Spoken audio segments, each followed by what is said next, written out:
राष्ट्रवादी Congress party का 8वां राष्ट्रीय अधिवेशन का सफल आयोजन नई दिल्ली के तालकटोरा स्टेडियम में संपन्न हुआ।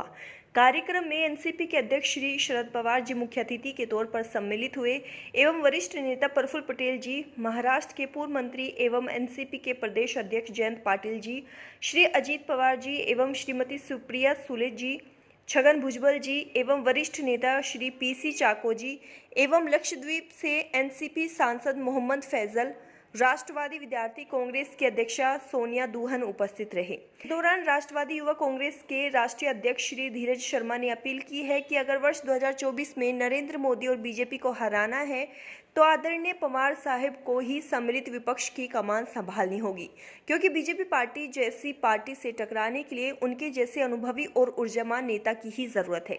धीरज शर्मा ने कहा कि आज नफरती विचारधारा से एकजुट होकर लड़ने की जरूरत है। आज हर क्षेत्रीय और राष्ट्रीय दल को बीजेपी के खिलाफ एक साथ आने की जरूरत है, लेकिन अगर विपक्ष को कोई साथ ला सकता है तो वो पवार साहिब है। राष्ट्रवादी युवा कांग्रेस ने आदरणीय पवार साहब से अपील की है कि वो श्री भगवान कृष्ण की तरह विपक्ष के सारथी बने और 2024 के चुनावी समर की बागडोर संभाले। इस अवसर पर आदरणीय शरद पवार साहब ने इस सफल आयोजन के लिए राष्ट्रवादी युवा कांग्रेस के अध्यक्ष धीरज शर्मा एवं राष्ट्रवादी विद्यार्थी कांग्रेस की अध्यक्ष सोनिया दुहन का आभार जताया। आदरणीय पवार साहब ने कहा कि केंद्र की मोदी सरकार तानाशाह की तरह काम कर रही है। बीजेपी की एकमात्र उपलब्धि ये है कि उन्होंने देश को सांप्रदायिक आधार पर विभाजित कर दिया है। आज बीजेपी ने देश को सिर्फ महंगाई दी है और बेरोजगारी दी है। उन्होंने कहा कि शिवाजी महाराज से हमें सीखना चाहिए, वो दिल्ली की गद्दी के सामने नहीं झुके। आज राजनीति में भी इसी मंत्र पर चलने की जरूरत है और दिल्ली के सामने झुकना नहीं है। देखिए, आज हमारी पार्टी का, राष्ट्रवादी कांग्रेस पार्टी का 8वां राष्ट्रीय अधिवेशन संपन्न हो रहा है और आदरणीय पवार साहब, लगभग 50 विधायक और पार्टी के सभी मेंबर ऑफ पार्लियामेंट और लगभग 27-28 राज्यों से हमारे सारे डेलीगेट्स यहाँ पे उपस्थित हैं। इसमें पार्टी की आने वाले समय में क्या भूमिका रहने वाली है, जिस तरीके से सब लोग देख रहे हैं देश की परिस्थिति किस तरीके से बद से बदतर होती जा रही है, महंगाई हो, बेरोजगारी हो, महिला सुरक्षा हो, तो आज एक ऐसे नेतृत्व की ज़रूरत है जो देश को दोबारा विकास की पटरी पे लेके जा सके। और मुझे लगता है कि जो पवार साहब का अनुभव है, अब सारे विपक्ष को उस अनुभव का फ़ायदा लेना चाहिए। पवार साहब को साथ में लेके इन सांप्रदायिक ताकतों को हराने का सिर्फ और सिर्फ हमें लगता है कि पवार साहब में तजुर्बा है। आने वाले 2024 में हमें लगता है कि पवार साहब सारे विपक्ष को साथ में लाएंगे और इन सांप्रदायिक ताकतों को खदेड़ के बाहर करेंगे।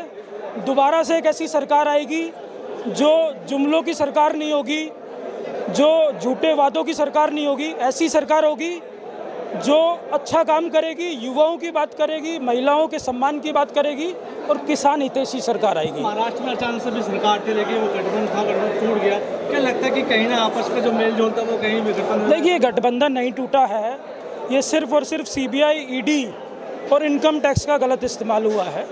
कुछ लोगों को उन्होंने डरा के, कुछ लोगों को लालच दे के इस तरीके से हर जगह पे तोड़ने का काम कर रहे हैं। महाराष्ट्र को जो मैंडेट मिला था वो राष्ट्रवादी कांग्रेस पार्टी, शिवसेना और कांग्रेस पार्टी को था। आरोप लगाया जा रहा है कि एक तरफा देखा जा रहा है वहाँ की पब्लिक, क्या एक तरफा देखा जा रहा है वहाँ की पब्लिक को, इस तरह से आरोप लग रहे हैं? नहीं, वहाँ पे जनता आज भी शिवसेना, राष्ट्रवादी कांग्रेस पार्टी और कांग्रेस पार्टी के साथ में वहाँ की भावना है।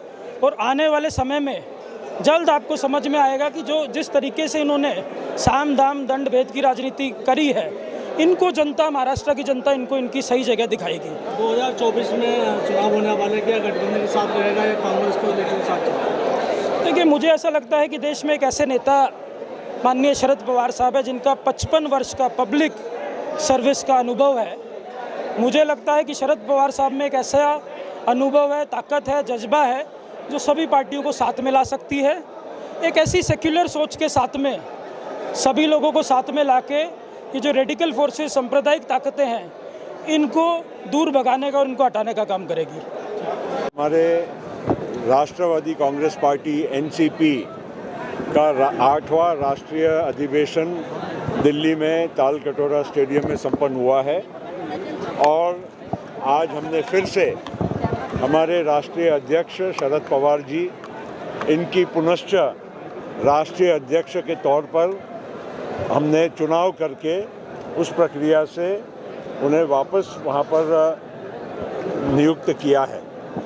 हमारी पार्टी को 23 साल पूरे हुए हैं और इस 23 वर्षों की यात्रा में राष्ट्रवादी कांग्रेस पार्टी ने पूरे देश में एक नेशनल पार्टी के तौर पर रिकग्निशन प्राप्त किया है और तकरीबन इस देश के सभी राज्यों में कभी न कभी हमने विधानसभा में वहाँ से प्रतिनिधित्व किया है और लोकसभा में भी और राज्यसभा में भी पिछले अनेक वर्षों से हमारे यहाँ पर प्रेजेंस हमने दर्ज किया है।